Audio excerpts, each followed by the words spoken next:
What sort of music did you grow up to in your household? What? There was no music in my household.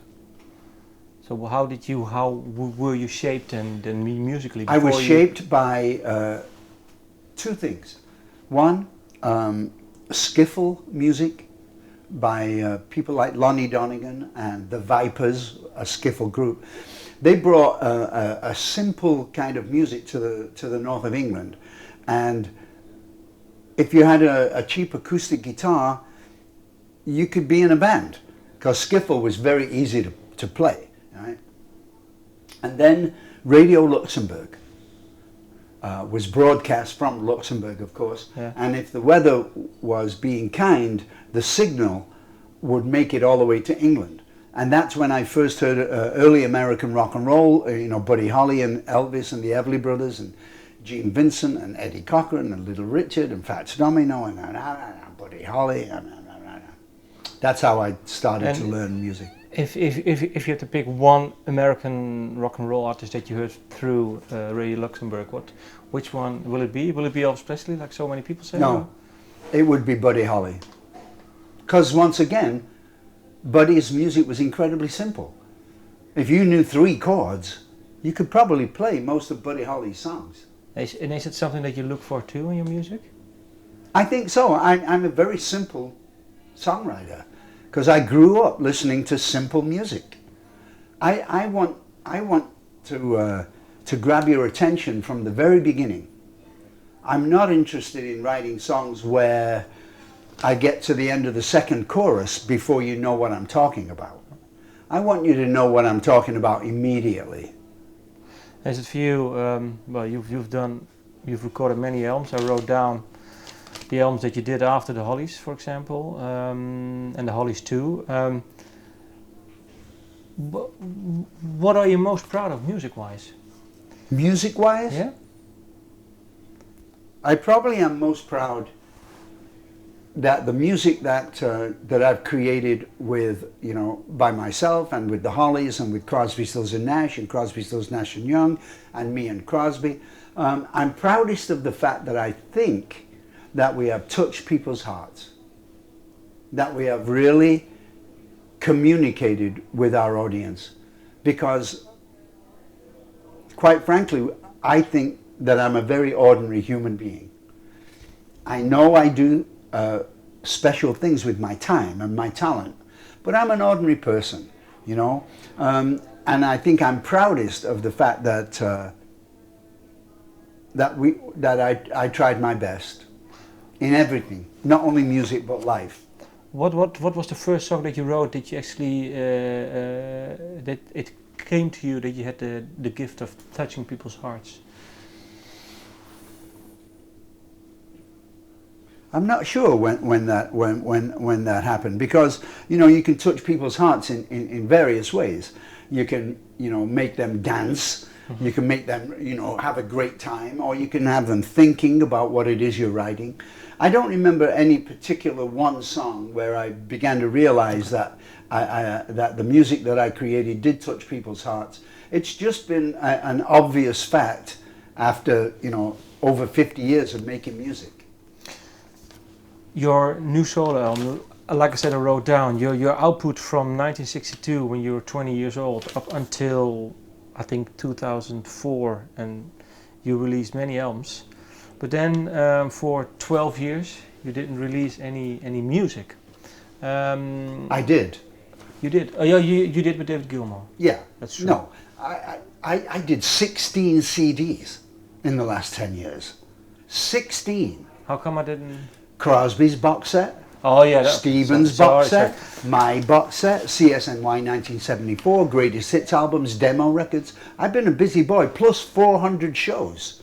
No, I was thinking. Sorry. I understand. I'm telling you what I've been doing for the last 10 years. I have not been lazy or... No. Sorry, I don't mean to insult you. I'm sorry. No, you didn't. No. I was thinking new material, the box sets. You know what it is? I had nothing to say. Okay.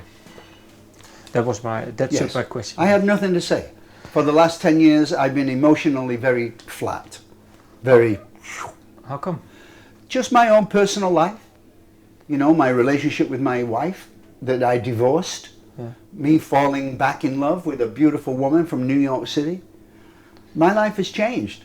I had nothing to say for the last 10 years except the music that we did produce. But now I have a lot to say. When was the first time that you actually had the feeling, well, now I have something to say, I feel something that I have to write about? What year and what month are we talking about? October of 2014. And in that month, Shane Fontayne and I, Shane produced the record, Shane Fontayne and I share a bus as we go around the world. And in October of 2014, we wrote 20 songs together in 1 month. And then early January of 2015, we went into the studio and we recorded those 20 songs in 8 days. Did you actually wrote songs prior to that? I mean, Yes. But what was the difference then with those songs, those 20 songs that you wrote with him? What was? Emotionally different. I had nothing to say for the last 10 years. I mean, I've been writing songs, of course, but I've been involved politically and environmentally, of course. But my soul, my heart, didn't have anything really to say. I was disappointed in my life. I was disappointed with the way that my life was going. I was not happy. I was flat. Falling in love set me back on fire. Was it hard because you were married to your second wife for over 38 years? Yeah. Mm-hmm. Was it hard to follow that path of No. being in love again? Not at all. I know very definitely what my heart tells me to do. And I have followed my heart ever since I was born. And it was my mother and father that taught me to follow my heart. That I'm a decent person. I know what's good. I know what's bad. What choice are you going to make? But you have to have the courage to follow your heart. You have to have courage to follow your heart. Absolutely. And I have courage. Don't forget, when I first joined David and Stephen, people thought I was crazy leaving the Hollies. Yeah. I wasn't crazy at all. I had heard me and David and Stephen sing. So it was not courageous. It was very easy for me. Were you actually aware that that this could still happen to you because you were correct? I'm not meaning to insult you, but you were a bit older than 30 years ago. That's right. Yeah. You're either a brave soul or you're not. And it doesn't matter to me how old I am. I have changed my life, and my heart tells me this is the correct thing to do. Doesn't matter that I'm 74 years old. What was the first song you wrote in a batch of 20 songs? Golden Days. It's funny. I wrote down certain lines from the songs, and the line that I wrote down from this song, I don't know if you want to talk about it, but let me read it out. What happened to All You Need Is Love? What happened? What triggered that song? I still believe that the sensibilities that the hippies grew up with are still the correct ones. I think that love is better than hate. I believe that peace is better than war. I believe that we should take care of each other's beings because we're all we've got on this planet. I think that the things that the hippies stood for, and I'm still a hippie and I'll admit it, are still true to this day. So it was mainly a question. I mean, and it was a question that stemmed from the rise of Donald Trump and the rise of the right wing politically that I have seen in the last 2 years. I have been around the world 3 times in the last 2 years, and I have seen constantly the rise of the right wing. And Donald Trump, particularly in America, and I don't want to give him a compliment, but he is brilliant at finding people's fear and amplifying it. He's brilliant at giving people a common enemy. They're the different color than you. You should hate them. They're a different religion than you. You should hate them. Donald Trump is a very dangerous man. You said the upcoming of the right wing, and if we compare it to, well, you were born in 1942. Sometimes people say, well, you don't. It's bad to compare to history. Do you like to compare, or is it No, just? I don't like to compare anything. I don't think about the past. Okay. I don't really think about the future. I want to be here right now. And what do you think then? Well, you said you still think that love is a thing, and you've experienced well the uprise of right wing. What should we do? Good question. What do we do about it all? I think you have to start with yourself. I think you have to start by liking yourself, by taking care of the area around you. If you see litter on the floor, pick it up, put it in a dustbin. Encourage a child. Smell the roses as you go by. I think you need to start with yourself. You should be the change that you want. I should be the change that I want.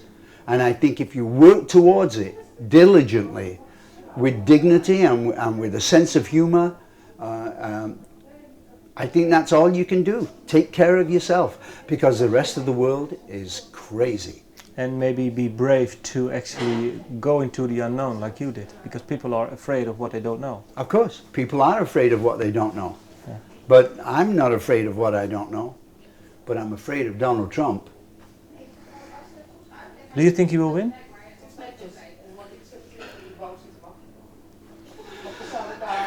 There's a part of me that does think that he might win. And that's terrifying.